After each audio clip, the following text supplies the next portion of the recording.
Nous nous intéresserons ce soir au CAFOP 2019. Les épreuves écrites ont eu lieu aujourd'hui.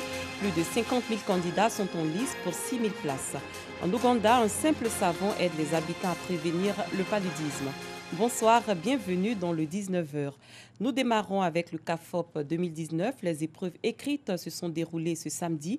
Plus de 50 000 candidats composent dans différentes disciplines pour 6 000 places. Le ministre de l'Éducation nationale, de l'enseignement technique et de la formation professionnelle, Kandia Camara, s'est rendu dans quelques centres d'examen ici à Abidjan pour s'assurer que les compositions se déroulent bien. Notre reporter Dangui Dangui l'a suivi. Voici son compte-rendu. Collège moderne du Plateau, concours direct d'entrée dans les CAFOP, session 2019. Les files d'attente dues au contrôle d'accès au centre de composition du Collège moderne du Plateau laissent entrevoir l'engouement des candidats. Je suis là depuis 6h30. C'est un rêve. Depuis le bas d'âge, j'ai aimé l'enseignement. Voilà pourquoi je suis là. 8h30, la sonnerie de l'établissement retentit. La ministre de l'Éducation nationale, de l'enseignement technique et de la formation professionnelle procède au lancement des épreuves après vérification des paquets contenant les copies. C'est par l'épreuve de mathématiques que débute ce concours. Dans ce centre, 500 candidats répartis dans 20 salles sont à la conquête du titre d'instituteur adjoint. Le sujet d'exercice qu'on a déjà vu en seconde, voilà, donc ça ne m'effraie pas, je ne suis pas inquiet. Je suis plus sereine parce que c'est carrément abordable. Et on a fait les cours de préparation appropriés pour se rafraîchir la mémoire. Cap sur un autre centre, le lycée moderne de Trècheville. La ministre Kandia Camara attire l'attention des candidats. On vient à l'enseignement par vocation. A-t-elle prévenu les candidats qui disent être conscients des réalités du métier d'instituteur? Mais quand on aime quelque chose, on est prêt à braver toutes les difficultés parce que faire quelque chose qu'on aime, se réjouir là-dedans, c'est tout ce qu'on peut espérer pour notre épanouissement. J'ai choisi l'enseignement parce que c'est un métier que j'aimais depuis le bas âge, à cause de mon maître de CE1. Dans l'ensemble, la tenue du concours direct d'entrée dans les CAFOP session 2019 se déroule bien et la ministre de l'Éducation nationale s'en félicite. Le président de la République a décidé de recruter pour cette année 6 000 enseignants instituteurs adjoints. Et pour ces 6 000 places, nous avons 58 637 candidats. Donc c'est dire qu'il y a de l'engouement pour le métier d'enseignant. Donc nous nous félicitons de pouvoir le faire ce matin. L'après-midi sont prévues les épreuves de français et de culture générale.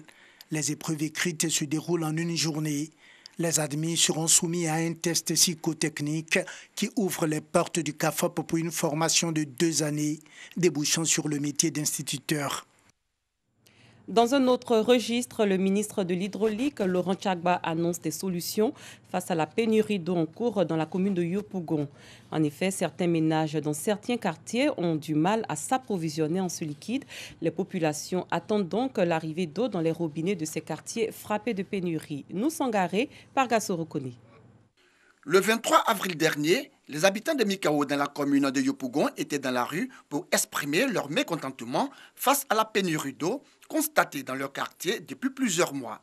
Informé de la situation, le ministre de l'Hydraulique a effectué une visite de terrain dans le dit quartier. Objectif, s'enquérir des réalités quotidiennes des habitants, mais surtout les rassurer quant aux dispositions prises par le gouvernement pour résoudre le problème. Je voudrais dire à la population de demeurer dans la patience parce que des instructions ont été données par le président de la République et le Premier ministre pour que tous ces quartiers qui sont dans la situation de déficit chronique puissent être pris en compte dans les meilleurs délais et faire en sorte que surtout à Mikao, ce problème-là soit réglé. Selon le ministre de l'Hydraulique, cette pénurie d'eau est due à la vétusté des canalisations de l'opérateur en charge de la distribution de l'eau. Ces canalisations ne répondent plus aux besoins croissants de la population. Des dimensionnements ont été faits à un moment donné. Au plan technique, la population n'était pas à ce niveau-là. Bon, et maintenant, la population qui a gonflé, les besoins ont augmenté. Donc, naturellement, les infrastructures qu'on a mis en place au départ ne répondent plus. Donc, il faut très rapidement changer ces infrastructures, changer les canalisations et puis apporter des canalisations qui peuvent permettre de drainer de l'eau convenablement vers les populations. C'est depuis le 2 novembre 2018 que l'eau a cessé de couler dans les robinets à Mikao, commune de Yopougon. Le ministre de la Solidarité, de la Cohésion sociale et de la lutte contre la pauvreté a remis récemment à 154 victimes et ayant droit de victimes des chèques et prises en charge médicale d'un montant global de plus de 140 millions de francs CFA. Cette action menée à Diokwe et Danane dans les régions du Guémon et du Tonkui s'inscrit dans le cadre de l'indemnisation des victimes des crises survenues en Côte d'Ivoire. F. Bouy. Pas de repos pour la vagabonde de la solidarité et de la cohésion sociale, le professeur Koné Mariatou, en cette journée de la résurrection du Christ. À Diokwe, 92 victimes et ayant droit de victimes des crises survenues en Côte d'Ivoire reçoivent réparation. Un chèque d'1 million de francs CFA pour chacun des 82 ayant droit de victimes et pour les 10 blessés, un chèque de 150 000 francs CFA plus un bon de prise en charge médicale. Ces victimes et familles de victimes expriment leur reconnaissance. Avec ce chèque, je pense que ça ne peut pas tout compenser, ne peut pas tout réparer, mais au moins on a reçu quelque chose qui va vraiment nous soulager. Merci mon président de la République, bien sûr, parce que c'est l'un de ses projets. Je suis très content, parce qu'il y a longtemps, on est dedans à faire les dossiers, mais aujourd'hui, bon, nous appelons nous à satisfaire. La ministre de la Solidarité, de la cohésion sociale et de la lutte contre la pauvreté saisit ce moment pour exhorter les victimes à faire attention aux arnaques de tout genre récurrentes dans la région du Guémon. Les problèmes propres à Diokwe, ce sont les problèmes de faux, usage de faux, les faux papiers. Et il y a beaucoup d'intermédiaires, des arnaqueurs qui profitent de la souffrance des victimes pour s'enrichir. Que les victimes arrêtent d'aller vers ces personnes, qu'elles s'adressent directement au ministère, qu'elle s'adresse directement au corps préfectoral. Le président de la République nous a instruit d'indemniser toutes les victimes des crises survenues en Côte d'Ivoire de 1990 jusqu'à 2011. Aucune victime ne restera en marge du processus. Après Diokwe, Cap Sud Danane, dans la région du Tonkui, 62 personnes, dont 56 ayant droit et 6 blessés, reçoivent des chèques d'une valeur de 56 900 000 francs CFA. Pour cette journée dans le Guémon et le Tonkui, ce sont au total 154 victimes et ayant droit de victimes qui ont été indemnisées à hauteur de 140 400 000 francs CFA. À noter que le processus d'indemnisation en cours depuis 2015 ne concerne que les préjudices humains. Pour les 3248 décès de la crise post-électorale de 2010, la ministre Koné Mariatou soutient que 95% des familles ont été indemnisées. En santé, l'ONG Communauté de mutuelle et de promotion des agents de santé communautaire vient de lancer dans la commune d'Abobo une campagne de sensibilisation aux méfaits de l'utilisation des médicaments de la rue. Cette campagne fait partie du projet Couverture sociale des médicaments de qualité. En Côte d'Ivoire, 40% des médicaments sont achetés dans la rue, selon le ministère de la Santé et de l'Hygiène publique. Nous Sangaré, Pagasso reconnaît.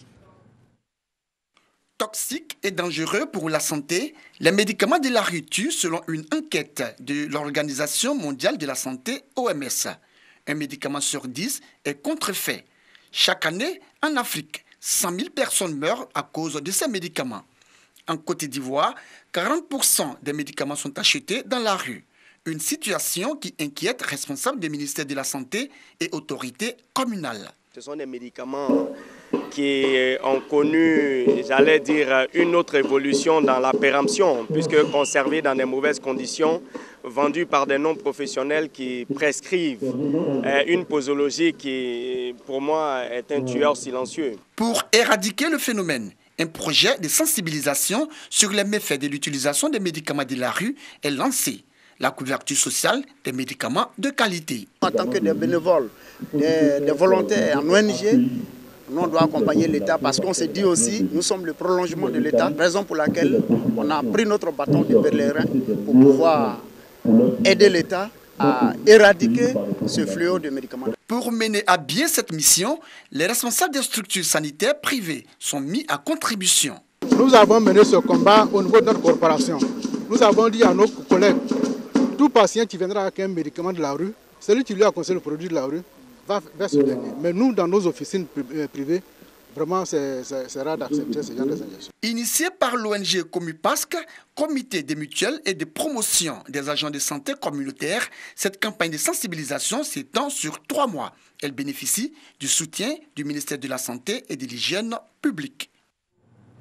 Nous restons dans le domaine de la santé. En Ouganda, le paludisme est l'une des causes principales de mortalité chez les enfants de moins de 5 ans. Pour combattre la maladie, une jeune entrepreneuse a créé un savon à base de citronnelle. On en sait plus avec Noussangaré et Dangui Dangui. Yvonne a 80 ans. Maman de 7 enfants, elle connaît trop bien le paludisme. Ses enfants ont tous été touchés. Il y a 8 mois, elle a reçu un savon qui la protège, elle et sa famille, contre les moustiques porteurs du parasite. Avant d'utiliser ce savon, on attrapait toujours le paludisme. Mais depuis qu'on l'utilise, les cas de paludisme ont diminué. On n'est plus malade. Yuan, elle aussi, a souffert toute son enfance du paludisme. Aujourd'hui, elle s'est donnée pour mission de combattre ce fléau. C'est elle qui a eu l'idée de fabriquer un savon à base de citronnelle qui repousse les moustiques. Vous utilisez notre savon comme un savon normal pour se laver. Nous recommandons aux utilisateurs de ne pas mettre de parfum ou de crème avec une forte odeur et notre savon sera efficace entre 5 et 6 heures. Yuan a créé son entreprise en 2016. Elle emploie 27 personnes et espère en embaucher plus. Ces savons, elle les vend à prix réduit. 200 familles ont pu en profiter car les produits anti-moustiques ne sont pas à la portée de tous. Nous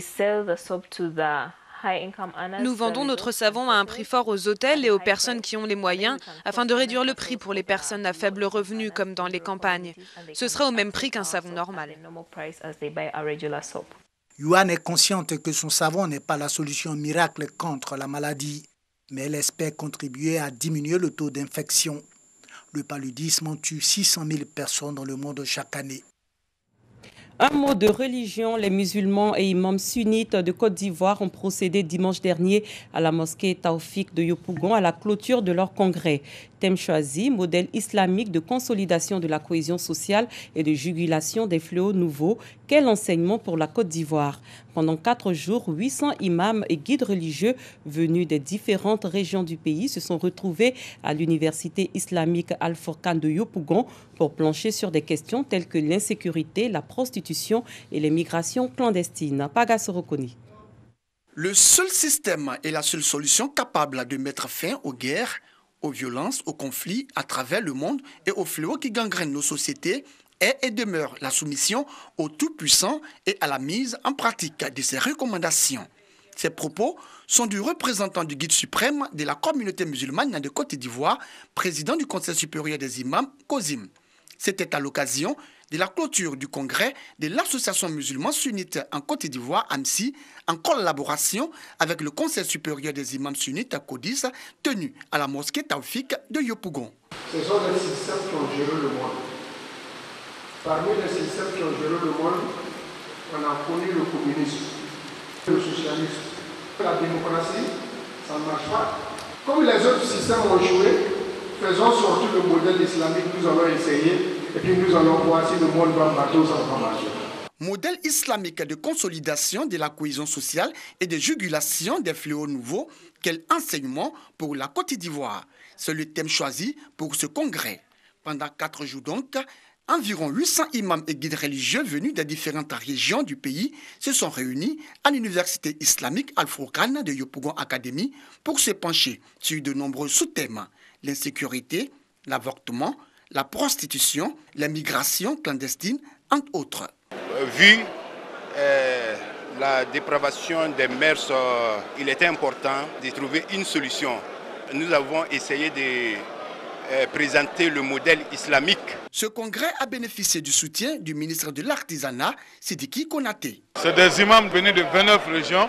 Nous avons donc demandé aux imams de prier pour que la paix, qui est bien amorcée en Côte d'Ivoire, à travers toutes les initiatives prises par le président de la République, que cette paix puisse être accompagnée par chacun de nous, afin que nous la consolidons. À l'issue du congrès, Dr Fadiga Al-Farouk a été reconduit à la tête de la communauté musulmane sunnite. En sport, le quartier Céleste à Abobo a abrité le week-end dernier le lancement du tournoi de la cohésion sociale doté du trophée Ahmed Bakayoko, maire de la commune. Une rencontre sportive pour sensibiliser la jeunesse aux valeurs de paix, de fraternité et de solidarité, mais surtout pour promouvoir les actions de développement du président de la République, Alassane Ouattara. Oda Legbi.